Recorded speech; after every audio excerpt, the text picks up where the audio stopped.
Episode 28. 28 it is. Yeah. Wow. Okay, that's huge. And sorry, the shirt. You've lost the shirt. No. Yeah, that's okay. You'll find it. You'll find it. There's no. It's a metaphor. There's no backups in this life. No. One shirt gone. We only have two shirts. So and I'm going to wear this one. So yeah. Well, I tell you. Oh gosh, Malc. If we continue on the path of recovery, it's probably the life of many a runner. We're just trying to get back.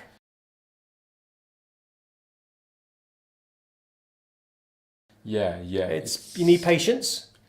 You need some good advice from the coach and from the therapist. Sure, yeah, absolutely. And I think for you, like a key is like not letting it get out of control. No, exactly. Like, just trying to keep on top of it. Yeah, exactly. Come back. You're trying to come back to running as quick as you can, and it's easy to do the wrong thing and then end up doubling the time that it takes to recover. And this is what I mean. Obviously now, because we're heading towards the sort of the final third of the race season. Really can't afford too many other issues. No, this has got to be it. Yeah. So I mean, particularly getting recovery on the left calf, is key. Yeah, absolutely. So it's frustrating, but as I say, I've had the sessions, the physiotherapy sessions, doing the stretching, elliptical now, back on the elliptical, trying the bike. So I guess non-impact really, and maybe a little test this weekend just to see what's happening. Yeah, we'll do that. And it's worth mentioning because it's a very hard thing to know. It's an area we call return to play in coaching. Okay. And not right to play, but return to play. Yeah, interesting. And, there's a real kind of art to it. There's no rules to it, but it is a matter of really kind of like very educated guessing and just observation and looking at when things look right.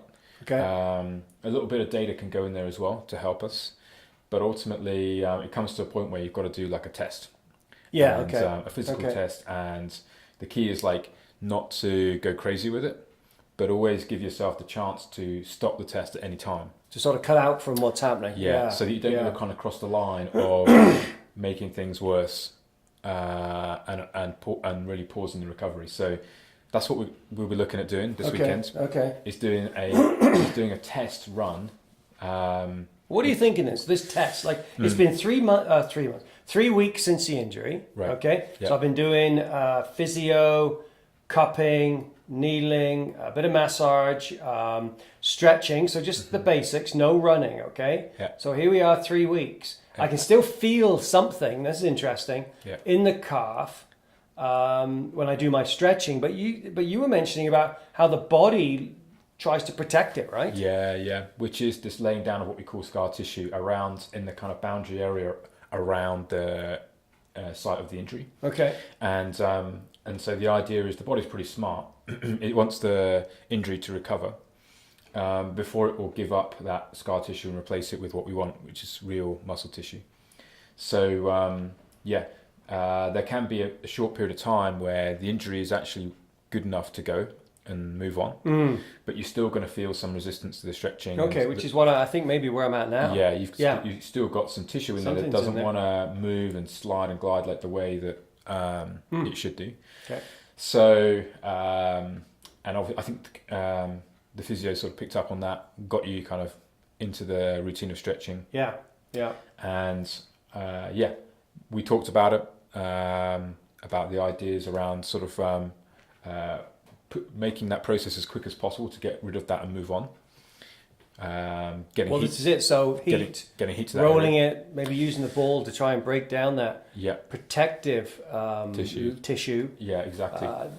Without messing up without re-injuring kind of thing. So yeah, it is a bit of an art versus a science, isn't it? It is a bit. We can. Yeah, and even at the very, very highest level in sport, it is a matter of a little bit of trial and error, but you do it in a way that the consequence of it, if there's a negative consequence, it's not very high on the runner. So you don't put things back to where they were or whatever. Yeah, so it's all about like doing a little bit, listening to it, feeling it out, not pushing too hard on the first time, that kind of stuff. Yeah.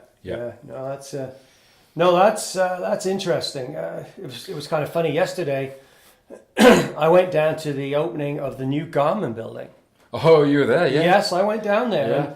and I it's saw fantastic to have Garmin in Cochrane. I mean, they have a it's huge 45,000 foot yeah. square foot building, and they make a lot of prototypes. That's right, they do. This is what they do there. They make the prototypes and then get them manufactured overseas. That's right. But it's interesting the different things they're trying to measure, wrist heart rate and so on. But I guess there's almost a point where technology absolutely has its place. You can record so much. But something like this, we're not quite there, are we? We're not quite there with measurement. You'd have to have, the only way really to employ technology to make this a perfect process almost would be to have some kind of mobile scanning device. You'd have to be able to like actually scan the injury. Almost on a sort of like on a regular basis yourself at home, which is just not feasible today, unfortunately. No. So that means there's always the guesswork involved of we can't actually physically see into the muscle. So, but the body has a great way of giving pain feedback immediately when something's wrong. So so that's the trigger. And I guess the other thing that's critical, because it was funny because I went to my physio. I went to see Evan on Tuesday. Yes. And he said to me, "So have you been running?" And I said, "Well, no, Evan, you told me not to." And he laughed. He said, "Well, finally a runner who listens." So I'm laughing.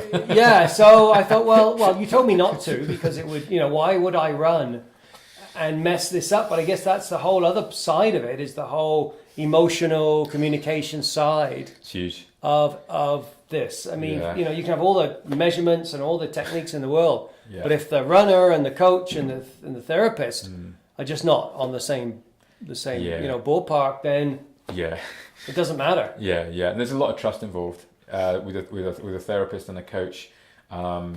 Getting feedback from the runner, but they just get what they get. So what Evan's laughing at, I guess, really is the process where a lot of people, experientially, I can say this, like a lot of people will tend to sort of convey the information that they want to convey. Not everything 100%. So, and that's a trusting. That also shows that there hasn't been a trust built really between those support people, which is the problem actually. Because if the support people really have the trust of the runner will say 100% what's going on.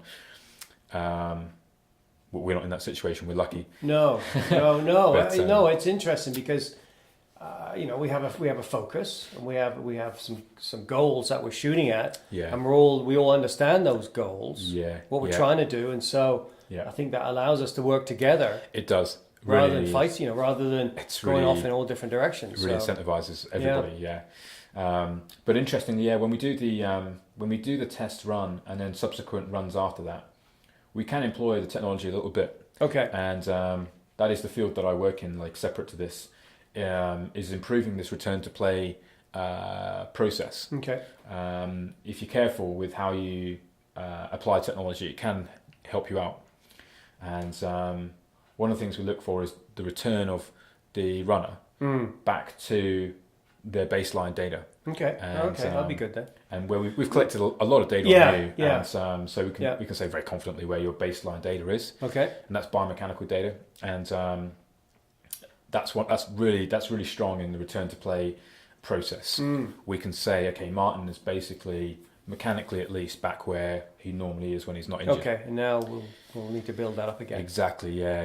You can do other smart things as well. Therapists will compare the uninjured leg with the injured leg and look for return to balance there as well. There's some smart stuff you can do. Okay. You never know 100%, but it takes you in the right direction for sure. Good. Yeah. So we're in the pathway to return to play. That's it, return to play, yeah. Let the games begin. Good, man, good. Okay, thanks, Malc. Cool, all right. Good to see you next week. Yeah.